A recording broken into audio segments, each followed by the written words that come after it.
Jess was one of the most beautiful babies that you could ever imagine. And she was very charming and very bright. Mark was 5 years older than me. I mean, we just did the normal kid stuff, played ditch-em and built forts, and my dad would build us igloos if we had enough snow. Just spent a lot of time in the mountains together. He got to be a pretty good athlete. He went into competitive kayaking like my dad. Mary was the life of the party. She was hilarious.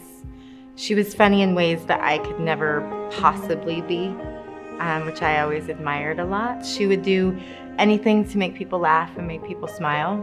She was really fantastic when she was sober. There's not a lot of puppies and butterflies when you're talking about being a kid growing up in a family with a drug addict. My younger brother and I think, were frightened, confused, and carried with us a lot of shame. When you are a child of an addict, you want to do everything and anything that you possibly can to feel the love that they have for you. It's the love of that person that can keep you from never giving up on them and being there for them and with them on the whole ride.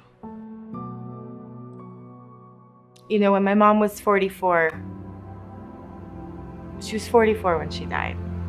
You're a kid no matter how old you are when it comes to your parents. So you always want your mom. You always need your mom. I see her in pretty much everything.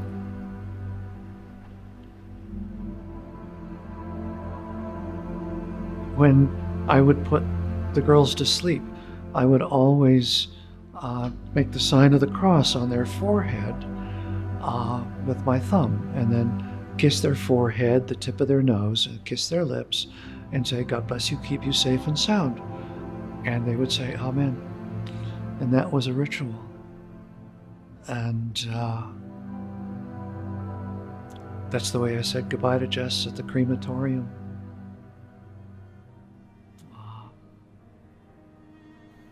Except she didn't say amen back. If my brother was alive today, I would tell him that I understand more now how much addiction controlled him and how he must have struggled and how sad I feel about that and how I forgive him for everything that happened. Addiction is absolutely a family disease. I think it's an inability to cope with your emotions and your feelings and your anxiety and your shame and your disappointment and all of these things that leads you down this path. And if you don't get the proper help, you're never going to break that cycle. I think that there's such a stigma associated with alcoholism and drug abuse still. And there's so many people that I know who have someone in their family. And when they come to have that conversation with me, I can see their relief in just being able to talk about it and know that they're not alone and they don't have to be ashamed of it.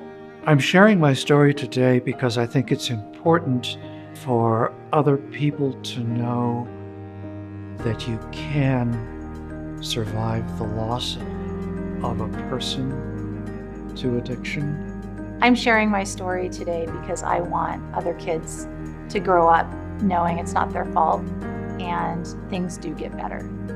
I'm speaking up today because I no longer have shame in my mother being an alcoholic. My name is Roger. I lost my 32-year-old daughter to a mixture of alcohol and opioids. My name is Jessica, and I lost my mom to alcohol addiction. My name is Susan, and I lost my brother to an addiction. Addiction can feel like an overwhelming problem. Together, We are taking back some control. I've taken back control by donating to Arapaho House. I've taken back control by donating to Arapaho House.